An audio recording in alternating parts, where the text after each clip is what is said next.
As James sat there choking down corn numbs, he literally started to choke. He ran for the door but blacked out. His dream from last night returned. He was with the beautiful woman in New Zealand again. "What's the name of this town?" he asked appropriately.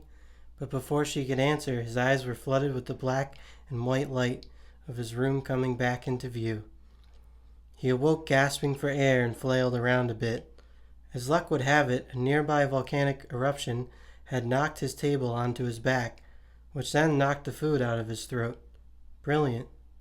Still hungry, James went back to eat the rest of the corn numbs and did so successfully.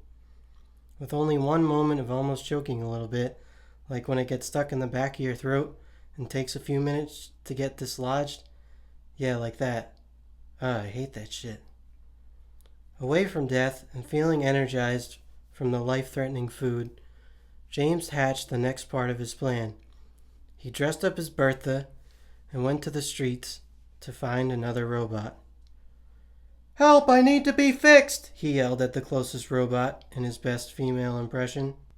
"We'll go to Earth Mother's residence, you know where it is," the robot answered. "Well, no, I'm so broken I forgot," James effeminately yelled back. "Forgot? How is that possible? The robot yelled and then exploded. Every time? James asked himself, the universe, and anyone else that might be in earshot. Meanwhile, at Earth Mother's, she entered Thad's room and said, "I think your friend James may have died." Thad looked concerned but skeptical. "Why would you say that?" "Well, I sent Bertha to get him to come rescue you so we could have some fun, but they never showed up," Earth Mother explained.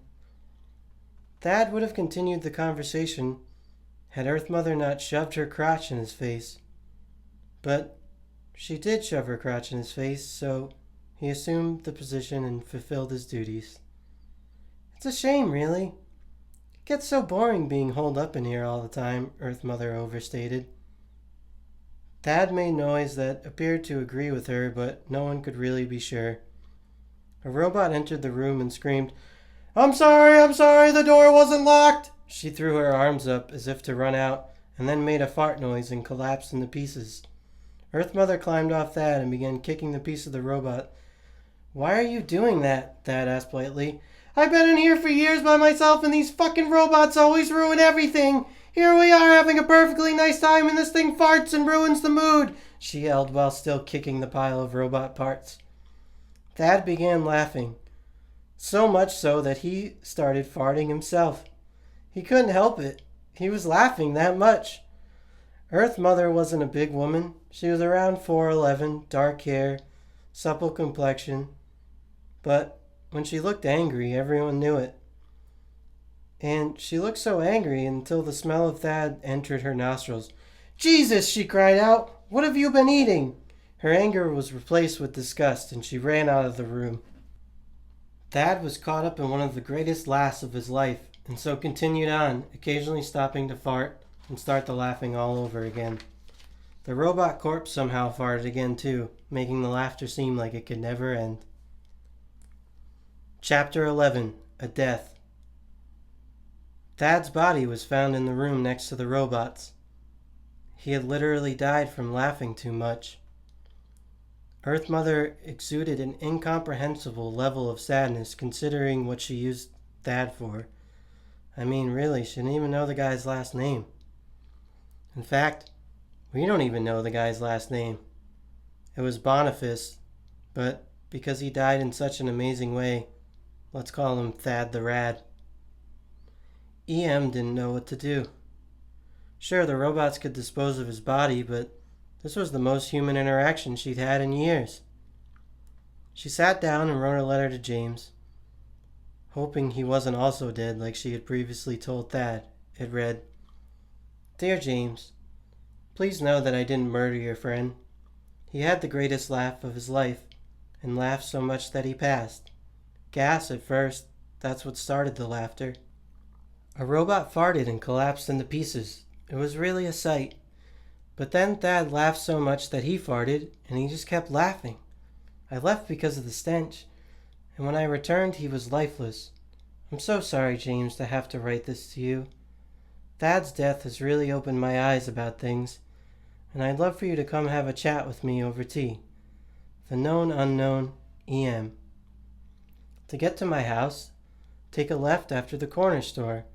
Go down 3 blocks, go right at Rawford Avenue, and there will be a tree in the middle of a field.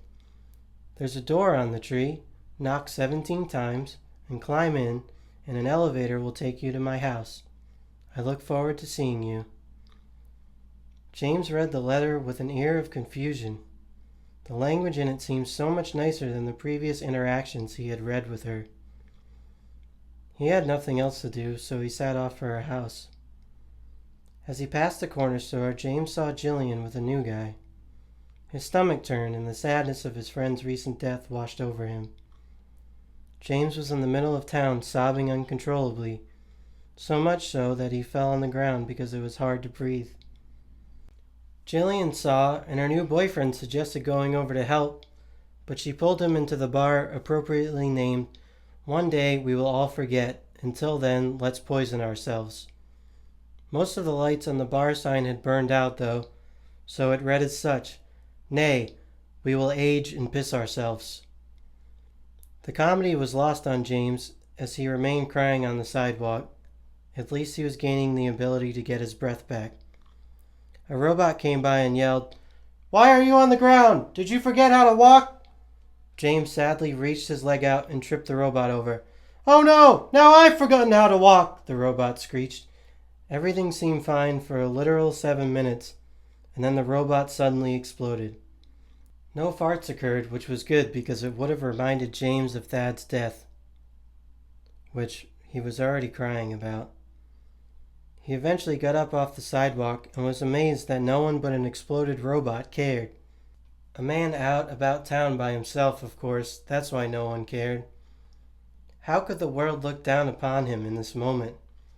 He did his best to shake off the negativity and finally made it to the tree.